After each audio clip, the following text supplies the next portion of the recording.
आज रंगपंचमीचा सण आहे। या दिवशी रत्नाचे ग्रामदेव श्रीदेव भैरी भावाला इथे पोलीस दलाकडून सलामी देण्यात येत असते। काय नेमकी प्रथा आहे? आपण भैरी देवस्थानचे अध्यक्ष आहेत मुन्ना शेठ सुर्वे यांच्याकडून आपण जाणून घेऊया काय नेमकी प्रथा आहे आणि गेली कित्येक वर्ष ही प्रथा चालूच आहे। ही प्रथा म्हणजे ब्रिटिश कालापासून झालेली प्रथा आहे। 5 दिवस मुक्कामी आणि सानेवर असलेला होळी जोगेश्वरीची देवीची होळी उभी करण्यासाठी आलेला भैरीबा आज परत माघारी मंदिरात जातो आणि त्याला बंदोबस्तासाठी 5 दिवस हत्यारबंद पोलीस इथे असतात।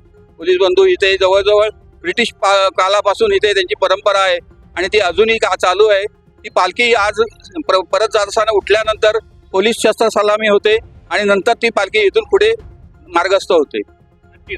ब्रिटिश कालापासून आलेली ही परंपरा अशीच चालू आहे। त्यामुळे आता आजपासून भैरी देव भैरी बाबा हा आता रंगपंचमी खेळण्यासाठी विविध शहरांमध्ये विविध भागामध्ये गेलेला आपण पाहायला मिळत आहे। Tanmay Date, LS Marathi news, Ratnagiri.